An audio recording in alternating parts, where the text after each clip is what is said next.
Yep. Hello, and welcome to the Legitimate Clashes podcast. I'm Cody, and I'm here with my best friend and associate Blake. Hello, hello. Hey, how's it going, guys? It's good that you're here. You're probably listening because you know either one of us, and it's really good that you're here. So, what we're going to be doing on these mostly is we're going to be making two people from all of mythicality and fictionality fight. Today's fight is going to be between Overwatch and Bioshock. I am just a huge fan of Bioshock. I'm such a nerd about it. I'm a fan of both. It's just no one's better. Of the two of us, I'm the better for Overwatch. Yeah, I mean, I'm just Bastion and May Scum, so it's better Yeah. that Yeah. you do this than Yeah. me, to be honest. Yeah. So, we took the bigger, badder boys from both and see how they, would face each other, how good one of them would be over the next, and it's actually pretty even, surprisingly, and it's gonna be a hard one because we're gonna have to try to convince one another of our case, and I really like that. So, other things that I really like are, things that are happening right now. This is the segment that we will call Cool Stuff Now. These are things that we're kind of into, or things that we're going into, or things that are just kind of happening right now. A good example for me is that I recently repurchased my copy of Xenoverse 2. I had owned Xenoverse 2 Day 1 edition, but I sold it back to GameStop for like, I don't know, what, 2 cents? And what happens is I didn't really like it coming off of the first game because the first game I was just so attuned to it. It was like me and it were like attached at the hip. And so that's why I turned it in because it was just a big change. But coming back to it after a buffer zone between completing the first one and playing the second one, I really appreciate all the changes they've done. Like a giant overworld map, I think that's awesome. A lot of new moves, that's really cool. The mentor system, I think, is a lot better because you can't just learn from people that are your current mentor. You can learn from other people too. So that was pretty good.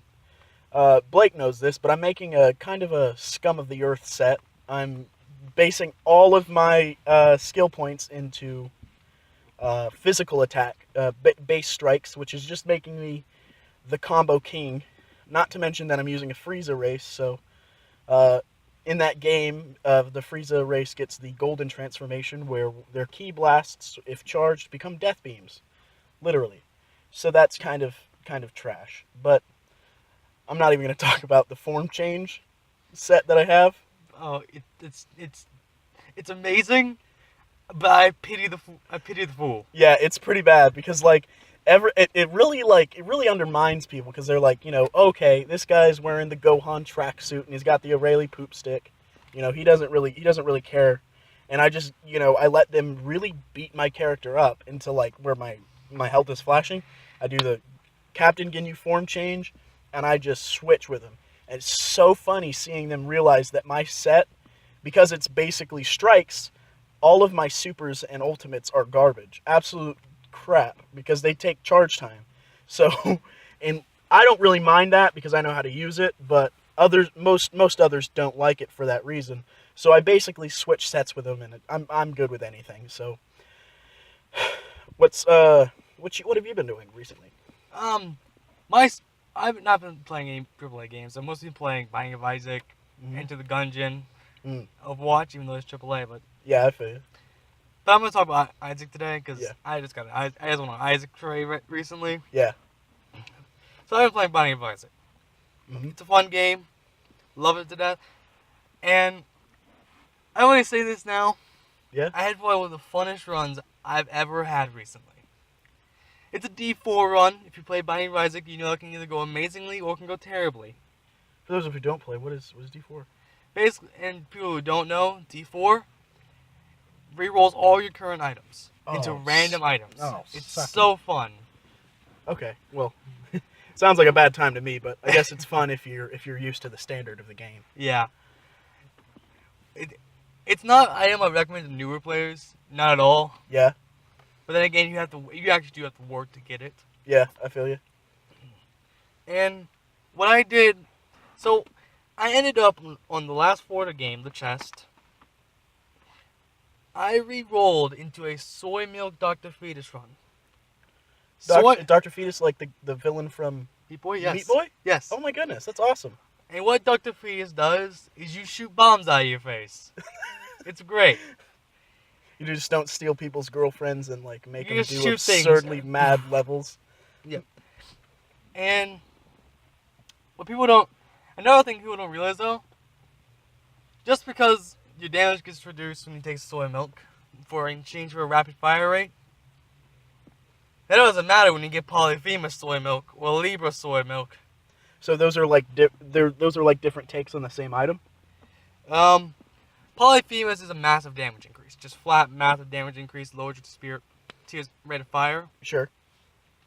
But it's a +8 damage increase, and I think a times 1.5 multiplier. I don't remember off the top of my head, but it's something like that. It's pretty ridiculous. Sure. Well, soy milk is maximizes your fire rate, puts it at the maximum, and then but puts a 0.25 multiplier on your damage. Oh, that's pretty awesome. So like you do a lot of damage, but you're doing very little damage per shot. Yeah. So it's hard to use, but if you have the means to use it, it's actually pretty effective. So with like the face bombs, that means you're like dropping a bunch of explosives all at one time. Oh yeah, and I'm immune to explosives because I picked up, I think it was Host Hat. Yeah, I picked up Host Hat, which made me immune to explosions. Like Hattie? No. Oh man, I was about to get hyped. Host Hat is basically an enemy from the game called a Host, which is a little skull. If you're not shooting at it, it will pop up. 5-3 shots out, you get back down. You can't alert when it's not in that form. When it's not popped up. But it basically puts that on your head. Okay. Because hosts are immune to explosions in their skull. Okay. Hosts can't take damage in their skull form. Gotcha. So you got this little guy in your head that protects you from explosions and will occasionally fire on top of you. Oh, that's pretty sick. Is the little dude that like scouts out on your head? Is he affected by the multipliers of like soy milk and other things you pick up? No. He's just like he does, just has a base thing. He does scale with luck. Yeah. And that's just the chance he has a fire. Gotcha. But another run I had recently, this was a more basic run, is in Afterward Plus, the new expansion, is a new item called Sharp Straw. What Sharp Straw does is every time you use it, it takes 10% of the enemy's max HP, does damage to them, and it applies your damage to the enemy. It applies like your damage value or like damage value. Oh, okay, gotcha. It recharges like every 15 seconds, and you can use it again. Yeah, okay. Actually really good, especially if you get car battery, which lets you use your active item twice at once. Man, this so is it just doubles the damage. The person who made this game is very creative. I really got to give it to him because everything from soy milk to Dr. Fetus to car batteries are in this game, and I think it's pretty awesome, to be honest. You just know I'm a big indie game supporter anyways. This was an indie game, correct? Yes, Edmund McMillan. Ah, awesome. Dude, that's so great. And you have to forgive me, I am not that good at pronouncing that name. Yeah, is it Edmund McMillan? Yes. Yeah, that sounds like a very royal name, if I do say so myself. Probably because Edmund. I heard like Prince Edmund of Kent.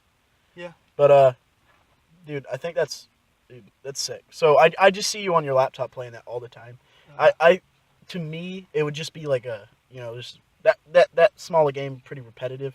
But in its own aspect, I also like that it's very similar to the original Legend of Zelda, because that's just rectangles, just like I said, and it's a pretty good game. I could in another way I could see myself playing it if I more liked the first Legend of Zelda. I think that on comments on that, I think at one point he did say I was an inspiration. I don't remember. Oh, okay. I've not looked at an interview in a long time. But you know what I'm talking about, right? Have you played the first Zelda? Yeah. Yeah, okay. So, but another thing that's kind of cool that I'm doing right now is seeing that it's kind of earlier into the, I think the second Nationals cycle for the Pokemon. I'm still building my team, which is pretty cool. What I'm going to be doing right now is, I'm still working on my Mimikyu. I'm still working on all of my Pokemon, really. My team is probably going to be based around bulk and setup, which is pretty bad because a lot of the meta right now is Trick Room, but I kind of have an answer for Trick Room with my Shuckle because I'm scum. I use Shuckle like reverse every stat raise with that contrary. I do Contrary Shell Smash, which makes me slower, and it sharply raises it sharply lowers my attacks, and it raises my defense and special defense. It's actually one of the only 2 moves in the game that actually changes that amount of stats, which I think was like 4. So what I like to run on him is Resto Chesto, so after I just do a couple Shell Smashes and I'm close to death, I just Resto Chesto, I go to sleep, the Chesto Berry wakes up my Pokemon, and now I just have thick defense. It's pretty good. And he's slow, so like, if there is the trick rumor, bopped. I'm slower than him, so. What are you doing with your team? I know you have Moon. I have Sun, so. I'm actually probably my favorite person on my team right now is my Komodo. Mhm. He's actually a special set. I'm gonna lay it out right now. It's pretty simple. Mhm. He's got Draco Meteor Clanging Scales for Dragon types. Pretty Mhm. obvious. He's Komodo. Yeah. Gave him Flash Cannon for Fairy types in case he manages to survive that first hit. Yeah. Usually he won't because Komodo is not the tankiest. Yeah. And he has Focus Blast. Someone would like to call it Focus Miss, but I call it either way. Yeah. It's focus skill when it happens, though. What's so Never cool missed. is that a lot of people, at least in my personal friends group, they really took super training for granted.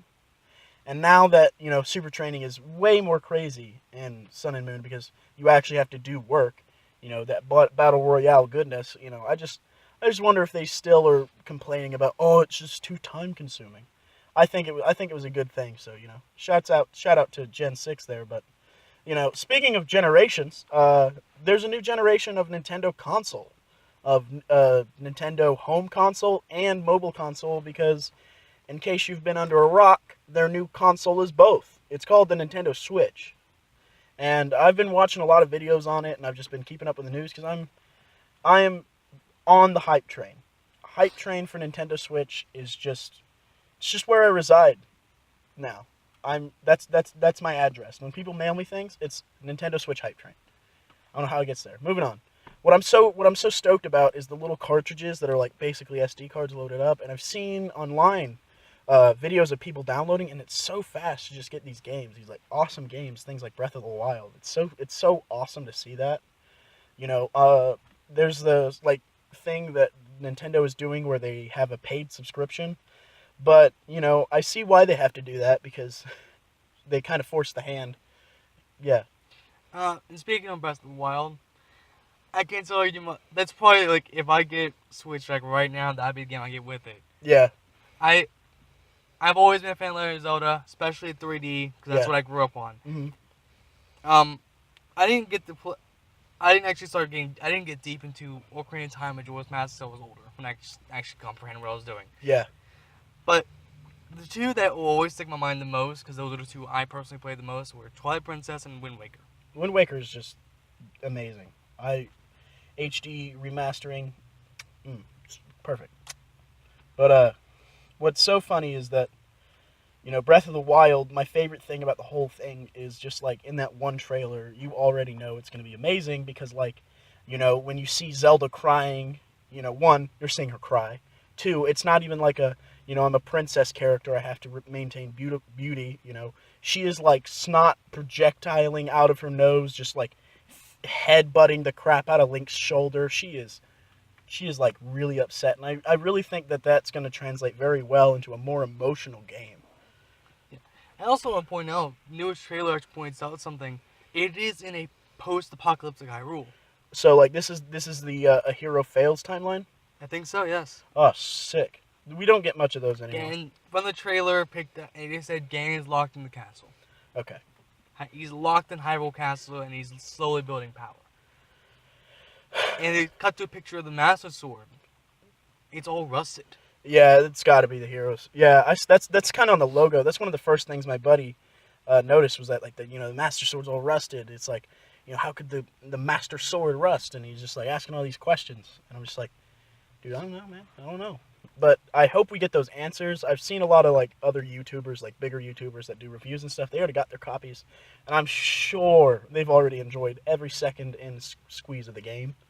What I'm looking forward to is HD Nintendo gaming on the go, Because you know I am a Nintendo fanboy, and will be till the day I die. I'm the console guy. I'm the Nintendo guy. Yeah.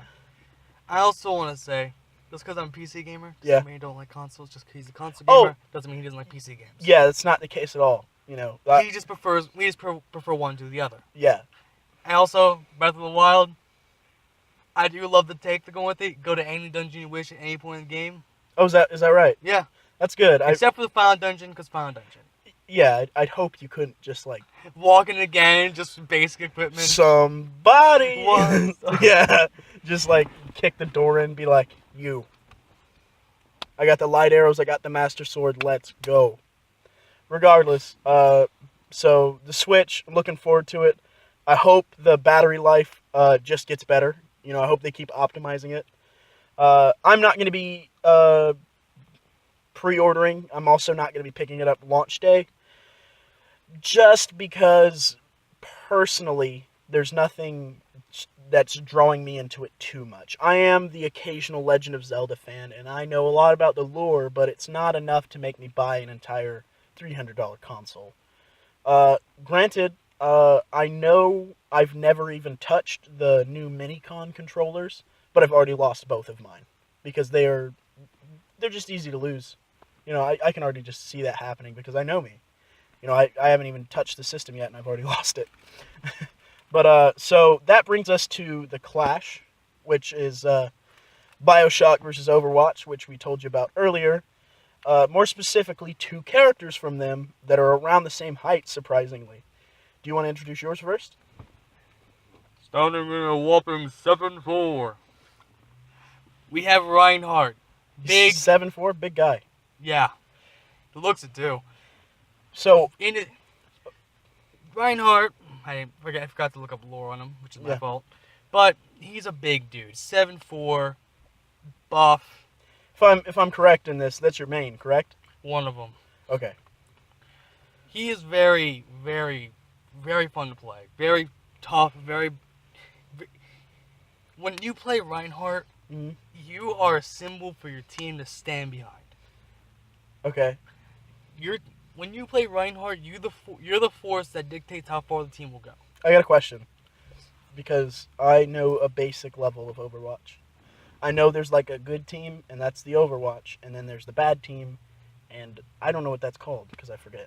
Do you know what I'm talking about? Like Widowmaker and all them? Yes. Is Reinhardt of the bad boys? Good. He's of the good boys? He's from Overwatch. Dude, that man is legit a legend, because not only is he from Germany, which is already freaking awesome, he is 61. He is like the oldest guy on the roster. He's the oldest and the tallest. Actually, is he the oldest? He is, dude. I think he's not. What about like Robot Buddha? Robot Buddha's not old. Oh, he's not that old? No. Okay. I forget what he is. Maybe if he's not the oldest, he's one of the oldest. I need to look at the ages. Yeah. I mean, he's 61, which is still ridiculous. Yeah.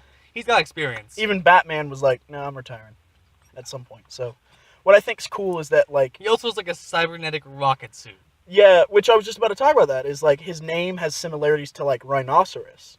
And he charges, and, like, if you look at his mask, I don't know why, but his whole suit kind of reminds me of a rhinoceros, which is a very cool feel, because, like, man, I just love Rhinoceros. And, like, you know, just cool zoology stuff. That's a cool thing. So what are his abilities, usually? I'm going to go by him in order. Yeah. The most important thing about him is his hammer. His hammer. Got it. It is a rocket hammer. So, like Kirby in the new Smash. Basically. Yeah. But probably a lot more crazy. Yeah. From this hammer, he can hit the ground, cause, like, a small tremor, knocking people to the ground. Even if they were, like, airborne, they, like, get knocked down, or yeah, okay, cool.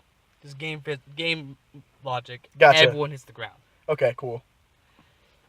As well, with that same hammer, he can send out a wave of, like, heat and fire from it, piercing through anything. Even, like, other defenses, like Bastion and stuff? It just goes right through it. Dang, that's nuts. Then you have his iconic charge. His charge.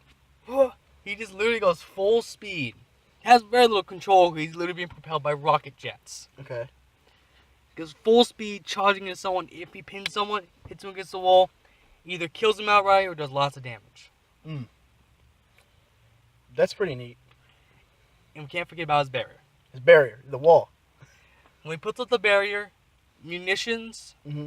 like most characters fire, like bullets, stuff like that, will get blocked by the barrier. I think there's like one or two that don't get blocked. Like Reinhardt's, what it's called. So Reinhardt could pierce another Reinhardt. Yes. Could like some of the snipers get through that? No. Okay. And what's interesting about Reinhardt's barrier is, even if you do more than its threshold in a single hit, Mm-hmm. it will absorb all that damage from the single hit. Okay. Neat. So it can, if you do, say your shield is 2,000 HP. Yeah. Say if you do like 5,000 damage, Mm-hmm. it would absorb. No one behind Reinhardt would be damaged. It would only be him. It would only be a shield. Oh, okay. Pretty nuts. Oh, okay, that's cool. Man, he sounds like a pretty boss. Oh yeah. What's his jumping height like? Does he got hops? He's only got, considering he's one of the biggest guys, his armor is probably very heavy. I don't think he's the highest jump. Can he like hover? Does he have like a rocket hover? His charge, basically. Oh, okay. Gotcha. So, the guy from Bioshock that we're going to be using is the main character of the second game of Bioshock, Subject Delta, who is 7'2", which is a surprisingly, like, fair, like, height distance. The first person we were looking at was, like, 11 foot, so we just decided that this would be better in the long run. What I like about Subject Delta is that, like, that's what really made me fall in love with the game even more. Bioshock 1 made me fall in love with the mechanics. Bioshock 2 made me fall in love with the lore. And I really mean that because, like, he is one of the cooler Big Daddies. He's not the biggest, he's not the baddest, but he's the smartest and the coolest. What he's got is he's got this rivet gun. So what the Big Daddies do is they'll like go outside into the bottom of the ocean and repair Raptor. So that means their suits, that's why they kind of look like scuba boys. So their rivets are made to, like, repair things and, rivet. I think that's really cool, but he also uses them as like a projectile weapon, which is, pretty smart of him. Yeah. Isn't, if I remember right from my Bioshock, all Big Daddies use a river gun the same way. All Big Daddies do, yeah. It was the drill and the river gun that were the main source of defense. Yeah, the drill, I was just about to talk about. The drill's pretty cool because the drill in this game, instead of just being like a monstrosity that's scary as mess, in this game they kind of put fuel in it. So like you can only do so much. And to be honest, my first playthrough, I didn't use the drill too much. I just used it as like a melee weapon. I didn't use it actually as like the drill. But that thing can do some damage. Granted, it is a limited amount because he can only carry so much fuel on him.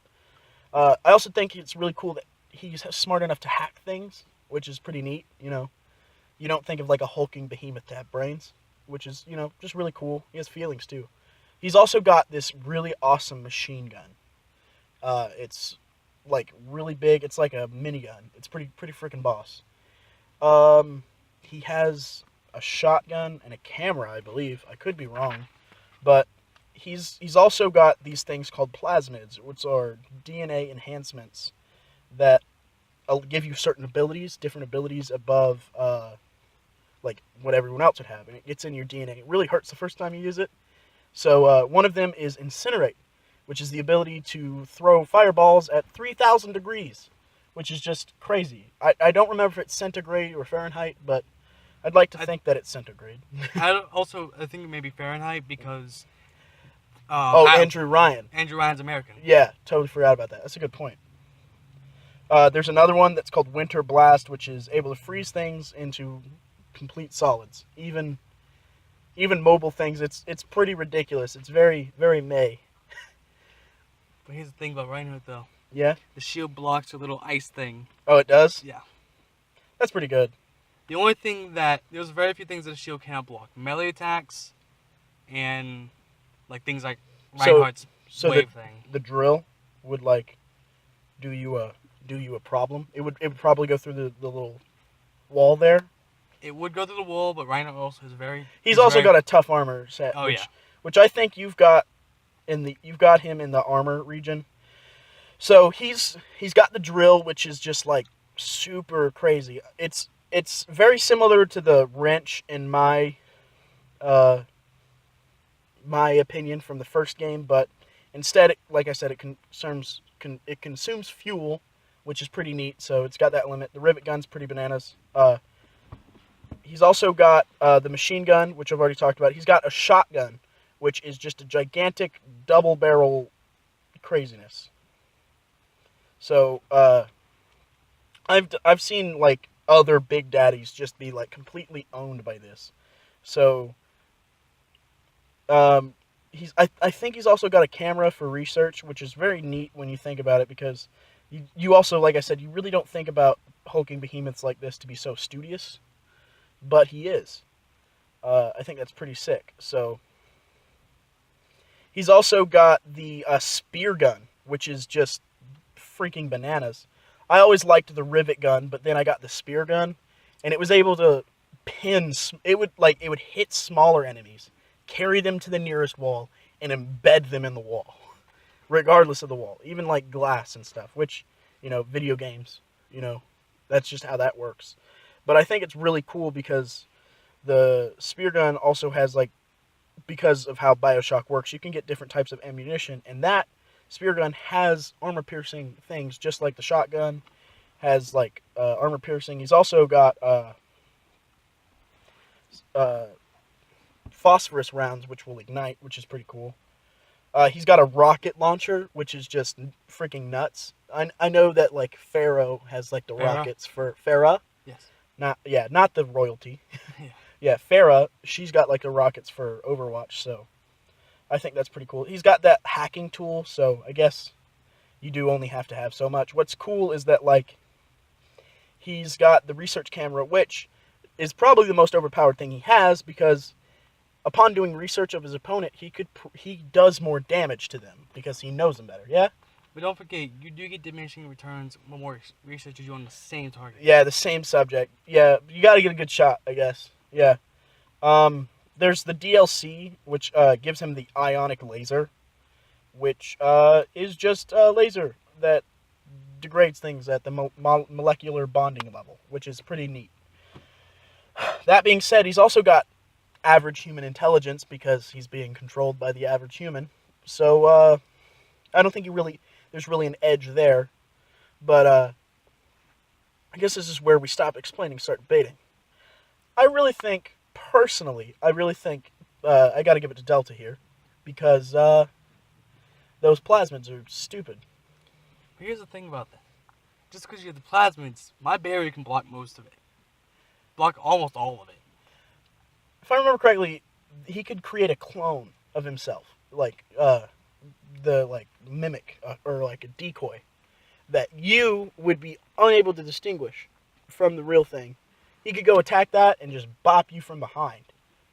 But then he just turns around, uses herb shattering. You're just on the ground, and now he's got free license to wail on you. I mean, that's true. I mean, that is also considering if I don't have any passives on the ethers. There's some things that I would run that if you hit me, I would send out a pulse of electricity, and you would be frozen, which is pretty cheeky, in my honest opinion. I think that would really work well against Reinhardt. What's pretty funny is that I also think that, do you think the drill could break your armor? Given time, yes. I think, yeah. I mean, I know the minigun's gonna do damage because Bastion just shreds you. Oh yeah. But as I said though, the barrier, which I'm going to fall back on often because it recharges. It does recharge. It has a cooldown? It will recharge when it's not being used. Basically. So, is there a limit of how long you can use it? There's no limit on how long you can use it. But if it is depleted, I have to wait for it to get at least some charge back before I can use it again. Interesting. Okay. So, do you think it could stop things like the rocket launchers and just... Yes. Yeah. That barrier really does kind of put you ahead here. I really like that it, I really like that, but are you allowed to have your shield up when you charge? No. That's a pretty big downside. Yep. But then again, if I hit you with a charge, you can't escape from it. You just get charged and you get pinned to a wall. I feel. I get Or run that. you off the map and we both lose. I don't think there's a ring out here. But I mean, if you die of fall damage. I mean, I I don't remember if there is fall damage. There's really not heights in Bioshock, so True. I couldn't really tell you. What's really nuts is that like because this is so close, it really comes down to like what's doing what. And I think probably one of the things that, well, I do definitely believe that uh, that Subject Delta has you the on the ropes offensively. I think you match him very well defensively. I think your armor's better than his. Oh yeah. Yeah, definitely. It's just like what Delta has is a overhyped scuba suit. Oh yeah. And I was about to say something about that. Yeah. Reinhardt is proven in game to be able to survive hundreds of bullets in a game. Really? Oh yeah. He 76. He has an assault rifle. Yeah. If they get pitted against each other, Reinhardt will take a lot of those shots into his armor and just be like, walk it off. Yeah. He can take a couple fair rockets, walk it off. He can take 2 headshots and walk it off. Yeah. Whatever reveals that is later. Really? Like Sniper Boy headshots? Yes, it's ridiculous. That is so dumb. Like, not in a bad way. That's like a good dumb. That's like awesome. He's also considered a tank. And Gotcha. He's got health out the wazoo. he's got 500 health. All right. For mechanical sake, 300 is considered regular health, 200 is considered armor. Okay. The reason why it's 200 is armor, the armored health basically is reduced damage. Okay. If he had 500 armor health, he would just be unkillable. Unkillable. Okay. Do you think things like the electrical plasmid could work against your suit of armor? Like it has electrical servos and I'm shooting volts of electricity out of my hands at you. It would be a maybe situation. Is there like an electric person in Overwatch that I don't know about? No. So there's a hacker. Yeah. But she kind of cheats. She just looks at you, no abilities. Question: can she hack Lucio? Yes. Why? He's like moving on. Yeah. That's not even the point.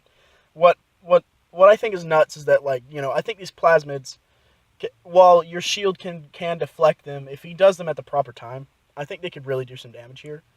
I mean, I also want to point out though. Yeah. There's too much unknown with the disabling side of plasmids, like the electricity. Yeah. Because Reinhardt's from a much more advanced time. Yeah, which I'll talk about that a little bit. It's at least in the Bioshock timeline, things that happened in Bioshock Infinite, the last game, it's actually earlier in the timeline, at least in like another world. So what's cool is that the person who developed the plasmid-esque things in Bioshock Infinite got them from plasmids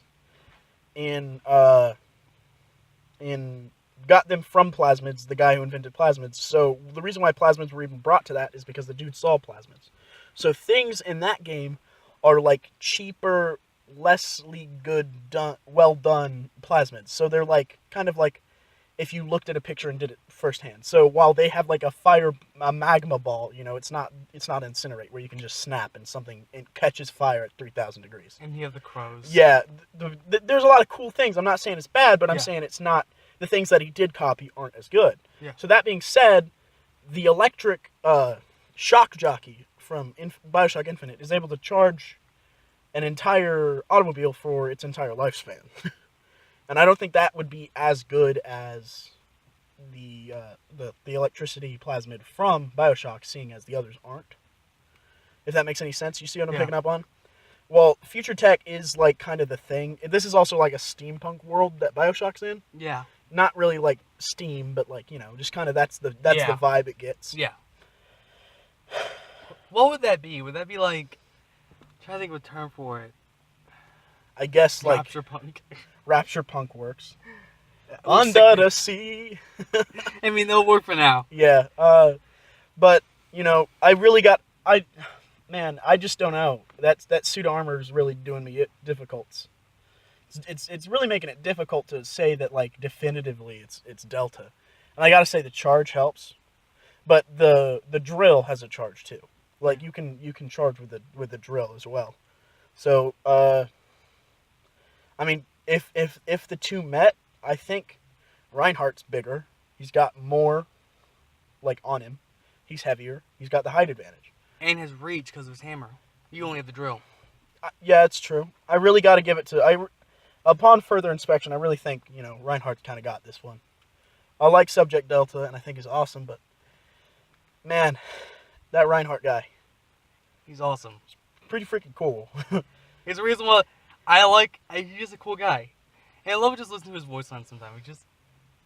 He sounds just like be the happiest guy sometimes for no reason. Can you tell he's German? Oh yeah.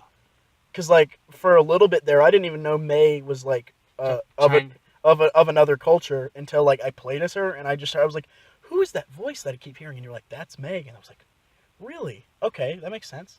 And it's not just because any reason other than I'm uneducated about Overwatch in most aspects, but man, I guess I'll give it to you. You got it, Reinhardt. Reinhardt wins. Good on you. Watch out though, because I'm coming back. I want that victory, man. Speaking of victory, speaking of battles, really, me and Blake are gonna call this section of the podcast our D&D Dungeons and Dragons / roleplay stories, because we roleplay at least 4 times a week, whether it be through Dungeons and Dragons or other means. But there's a lot of fun stuff that usually happens, and we just like to share that with others that might get it. And this is also really good because me and him were both writers. We do a lot of writing outside. Sorry about that, guys. An alarm caused my recording to pause. We are back on the air. Go ahead. You were talking about how we're both writers. We are both writers, and any form of roleplay lets us flex our creative muscles. Yeah. Ability to create a character, create a world if you're like a DM. Yeah. I'm more into D&D. It's the one I do the more often. Yeah. The other side of that is that me and him also participate in this text-based kind of story writing roleplay, which is where we get to create original characters, or OCs as I'll refer to them here on out. We get to create OCs from anywhere in mythicality and fictionality, or real basis if you really feel like it can keep up. But with that being said, and most things like Dragon Ball Z, Naruto, and just Superman, and just ridiculousness, is that it becomes ridiculous because it's just redonk. It just really is ridiculousness in a nutshell. And I really like that over-the-top, anything could happen, it can go 1,000 ways type situation, while he's a little bit more into the chancy lucky, which is kind of cool. I mean, I'm down to clown with that. And D&D is also more grounded. Yeah. It gets ridiculous, but not our levels. Yeah, fighting and the universe dissolving around you, god of destruction type stuff, So what's going on in the story-based text RP, which we just call the Docs RP because we utilize Google Docs as the medium here. So what's going on currently is that our GM, which is similar to the Dungeon Master, it's called the Game Master. GM is the abbreviation. Our main GM, which is first in command at least, he decided to make an entire war where all of our characters, instead of it just being a character versus character like it's been for a couple years now, it's going to be massive scale wars where we have armies to command and things like that. Very, very Halo Warsy. He did just get Halo Wars 2 though. Yeah, I don't know if he got it already, unless he did. I don't know. He might have. He's the one with a job. Man, I'll tell you what though, those Halo Wars commercials, they are great. Oh, I know. I saw. Dude, I love how every time the dude wins, he doesn't win. It's funny because he's warranties are for suckers, and he scoots off. Shouldn't have done that. That's when you messed up. I love those commercials. It's really good. I think that's a really cool marketing thing. That's not what we're talking about here. So the war is really pushing some of our characters. What's cool is that one of my characters used to be a naval commander, or naval admiral rather. So it's really cool that he kind of gets to show that background a little bit more in this saga than he would in other sagas, which is pretty nuts. Sagas are what we call periods of battles that maintain the same consistency. So if we have one section where our enemies are of one type, whenever that changes, it becomes another saga. It's very Akira Toriyama because he's one of my greatest inspirations. And speaking of characters that he's the naval admiral, I have a character, on paper, the most broken character in all of existence. He really is, but we kind of nerfed him for fairness' sake. we have this thing where if someone else is utilizing something from another franchise, example, if somebody is utilizing the Reinhardt hammer in one of their characters, his character, which he'll describe later, is unable to use that because that character is currently using it. This rule is called the Dibs Rule. It's where we allow people to kind of call dibs on certain things so other people can't, steal from under them or pull the tablecloth, just kind of keeping it diverse that way too. So, go on. I was to say, but taking on Dibs Rule, it's not like set in stone. You can't ask for permission to use something or something like Oh that. yeah, we're all nice here. So if it's something we're not using and the other person wants to use it, we And go a ahead. lot of times, like generic things like magic and ki, Yeah, they're pretty open game. yeah, spiritual energies, Just- chi, stuff like that. We don't really. Because a lot of times it's like usually just a technique. Yeah. Anyone can learn it. What's so cool is that our Earth that we have is I call it the super Earth. It's like a combination of every Earth ever, which is where World War II happened, but also freaking Dragon Ball Z stuff happened, also Naruto stuff. It's like a world where every history is that Earth's history, and I think it's pretty neat. But back to my character. Yeah. My character, I won't say his actual true name because that's part of the story I was gonna write. Yeah, go ahead. But he's called the Poet. Mm-hmm. He is the keeper of the Grand Library, and as the keeper, the library gives him power in case he needs it. And the power he gets. So this library, it's like a very powerful place. Oh yes, it holds everything.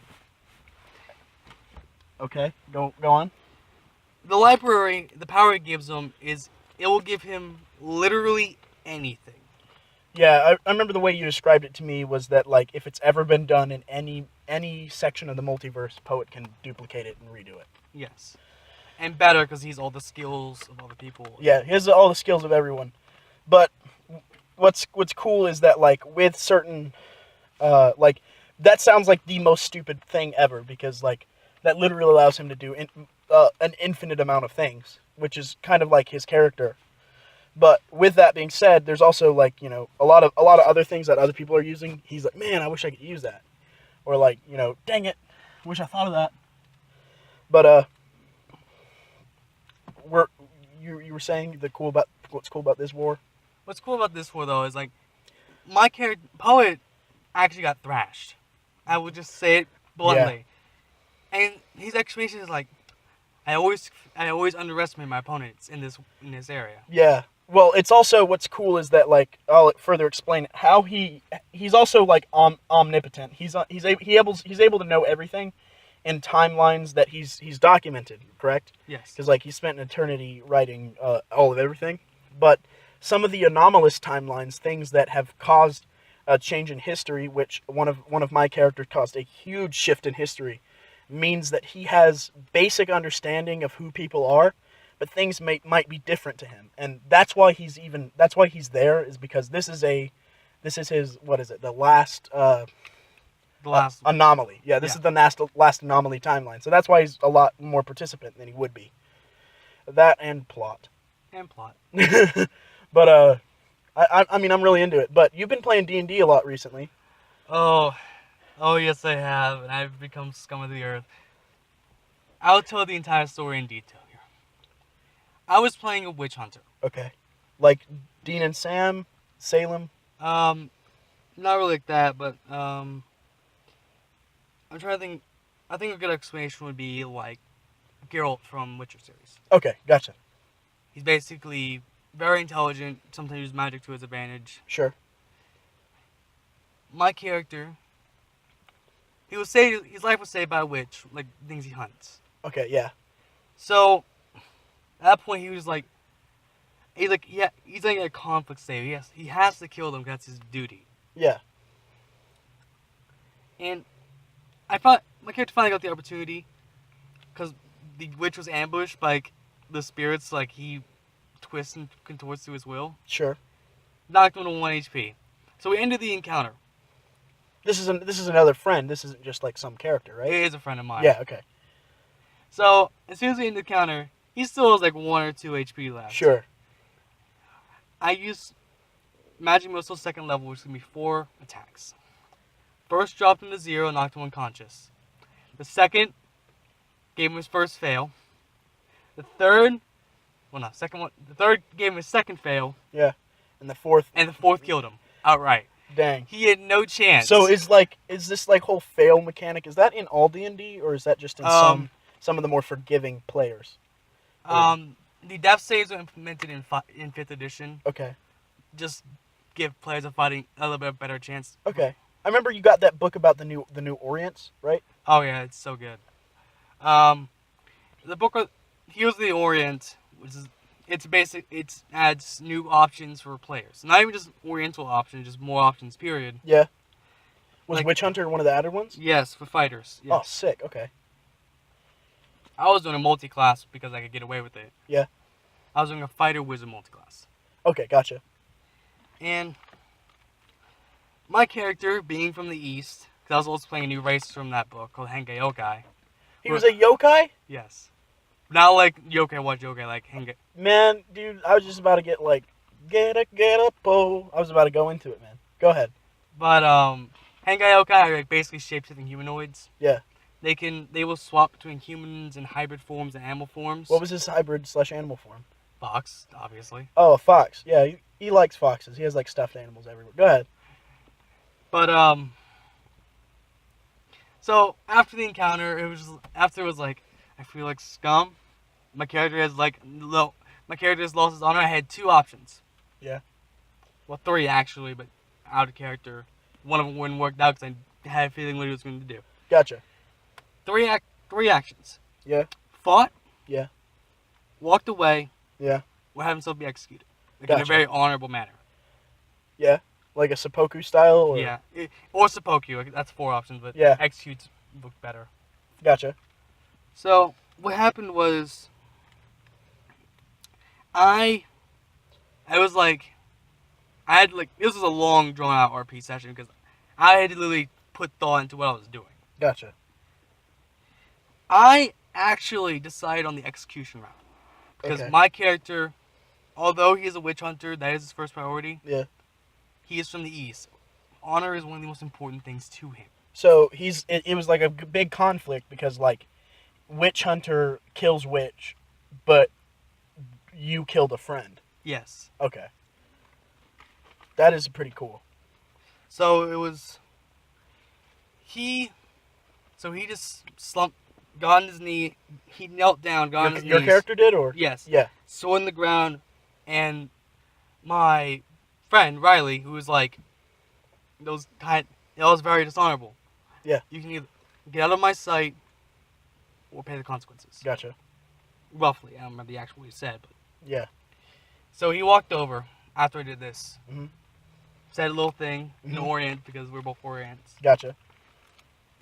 One clean chop right down the cut my head off. Dude, like got you like Zamasu. Yeah. Oh, but he man, also that must have been awesome though. And also just because of his clan, he's a Phoenix clan. He cremated my corpse. Okay, with fire, gotcha. Using magic. I just remember when this happened, you like rushed into my room. And you were like, Cody, one of the best RP things happened. Here, feel my heartbeat. I'm like, whoa. Oh yeah, my heart was pumping. It was great. Dude, I love it when roleplay really like gets you immersed. I'm really glad to have it. And now I'm playing one of the most ridiculous characters ever made. Oh, is it the same sesh? Yes. It's okay. Same, yeah. Because your character died. Yeah. Okay, gotcha. But if any of you D&D players got Book of the Orients, you know about the College of the Geisha. It's a new bard archetype, and it's great. Bardock? Bard. Oh. Not Bardock, no. I was like, Bardock? Go ahead. I could probably make Bardock want to. But, College of the Geisha is literally what it sounds like. You are a geisha. Instead of using your instrument, you actually dance. Okay. For your spells. So, gotcha. Like, your body is your magical thing. And what's really interesting about the geisha, yeah, partially is that they have like a lot of cool. They're supposed to be female only, by the way. Really? Yeah. Okay. My friend was like, "Will you bring that up?" I assume because you differed from that. No, it was just because like it'd be funny. Gotcha. So, I am playing a very homoerotic male geisha. By homoerotic, you don't mean like just going around hitting on dudes. You just mean like talks Talks flamboyantly. that way, talks flamboyantly, dresses kind of Yeah, like showing him like off. yeah, like a geisha. He is like he's like willing to go with anyone because that's kind of his thing. Gotcha. He's like I made him to be like Your role play. yeah. Yeah, it's role play. I feel you, dude. That sounds redonk. Dude, you told me he's got that really cool item. Oh yeah, he's a broom of flying. Cause like it was like a random. It was like it's a good item, but it's a fun random item. And cause he's a geisha, I thought it'd be funny for him to like ride princess style, like your side Like on straddling. the side, yeah. Yeah. You said what I think is really cool about that, aside from like the whole side straddling in your character. I think it's really cool that it's like it completely takes out encumberment, excluding Oh, in yeah. battle encumberment, which is just like sick as mess. Encumberment's a pain in the ass. So I don't. It's good that I don't have to worry about it, especially since I'm a bard and I don't get a lot of strength. I don't have a lot of strength. But yeah, my bard is focused on things like contagion, hold monster, hold person as well because I level 2 spell. Is that like a binding circle or? What hold person does and hold monster do?